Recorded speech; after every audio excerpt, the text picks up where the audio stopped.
మనం దేవుడిని పరీక్షించాలనుకుంటే అది భక్తి కాదు, అది మన అజ్ఞానం. ఆ దైవశక్తిని వెటకారం చేస్తే అది మన ధైర్యం కాదు, అది మన మూర్ఖత్వం. ఎందుకంటే మన అహంకారం ఎంత ఎత్తుకెదిగినా, ఎంత గర్వంగా నడిచినా దైవశక్తి ముందు అది గాలిలో తేలే ధూళి కణంతో సమానం. ఈ సత్యాన్ని వాక్యాలతో కాదు, వాదాలతో కాదు, ఒక్క సంఘటనతోనే, ఒక్క లీలతోనే ప్రపంచానికి చూపించిన మహానుభావుడు శ్రీ మధ్విరాట్ పోతులూరి వీర బ్రహ్మేంద్ర స్వామివారు. ఆయన మాటలు గ్రంథాలయ్యాయి, ఆయన చూపు కాలజ్ఞానమైంది, ఆయన నడకే భవిష్యత్తుకి దారి వేసింది. ఇది కేవలం ఒక అద్భుతమైన ఘట్టం కాదు, ఇది అహంకారం ఎలా కాలిపోతుందో చూపించిన దైవ న్యాయస్థానం. నీళ్ళడిగితే నిప్పిచ్చిన అహంకారానికి దైవం ఇచ్చిన సమాధానం ఏంటో ఈ వీడియోలో తెలుసుకోబోతున్నాం. ఇది వినోదం కోసం చెప్పే కథ కాదు, మనలోని అహంకారాన్ని అద్దంలో నిలబెట్టే సత్యం. ఇప్పుడు మీరు వినబోయేది శ్రీ వీరబ్రహ్మేంద్ర స్వామివారి జీవితంలో అహంకారానికి తల వంచిన ఒక అద్భుతమైన ఘట్టం గురించి. ఒకనాడు స్వామివారు తన శిష్యులైన సిద్ధయ్య తదితరులతో కలిసి ప్రయాణిస్తూ ఉండగా స్వామివారికి తీవ్రమైన దాహం వేసింది.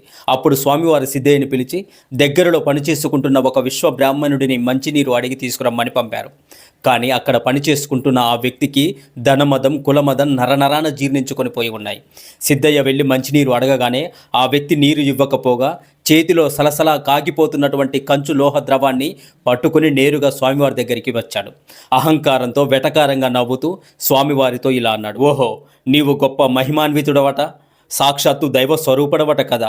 మరి అలాంటి నీకు సామాన్యమైన మంచినీరెందుకు? నీ దాహం తీర్చుకోవడానికి ఇదిగో ఈ సలసలా మరుగుతున్న కంచు లోహ ద్రవాన్ని తాగి నీ దాహాన్ని తీర్చుకో, నీ మహిమ ఏంటో చూద్దాం అని హేళన చేశాడు విశ్వబ్రాహ్మణుడు. మానవ మాతృలైతే ఆ మాటలకు కోపగించుకుంటారు, లేదా ఆ వేడిని చూసి భయపడి వెనక్కి వెళ్ళిపోతారు. కానీ సాక్షాత్తు పరబ్రహ్మ స్వరూపుడైన స్వామివారు చిరునవ్వుతో ఆ పాత్రను అందుకున్నారు. అందరూ చూస్తుండగానే మరుగుతున్న కంచు ద్రవాన్ని చల్లటి మంచినీటిలా గడగడ త్రాగేశారు. ఆ అగ్ని సమానమైన ద్రవం స్వామివారి కడుపులో చల్లని అమృతంలా మారిపోయింది. ఇది చూసిన అహంకారికి నోట మాట రాలేదు. తన అజ్ఞానాన్ని, అహంకారాన్ని దైవశక్తి ఒక్క క్షణంలోనే కాల్చి బూడిద చేసిందని గ్రహించాడు. స్వామివారి పాదాలపై పడి క్షమించామని వేడుకున్నాడు ఆ బ్రాహ్మణుడు. ఎదుటివారిలో దైవాన్ని చూడకపోయినా పర్వాలేదు, కానీ వారిని తక్కువ చేసి మాట్లాడే అహంకారం ఎప్పుడూ మనిషికి పనికిరాదు. అజ్ఞానంతో దైవాన్ని సవాలు చేస్తే ఆ దైవం తన లీలలతోనే మన కళ్ళు తెరిపిస్తారు. భగవంతుడికి కావాల్సింది ఆడంబరాలు కాదు, నిర్మలమైన భక్తి మాత్రమే. కానీ ఒకరోజు కాలానికి కూడా తెలియని ఒక నిర్ణయం తీసుకున్నారు స్వామివారు.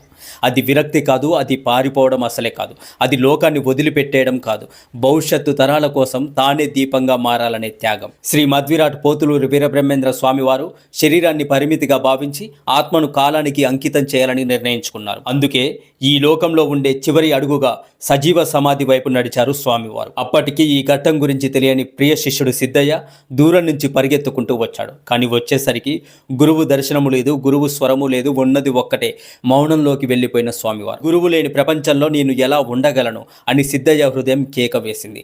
తపస్సు నేర్పిన గురువు లేకుండా శ్వాస కూడా పాపంలా అనిపించింది సిద్ధయ్యకు. ఆ ఆవేదనతో సిద్ధయ్య ప్రాణత్యాగానికి సిద్ధపడ్డాడు.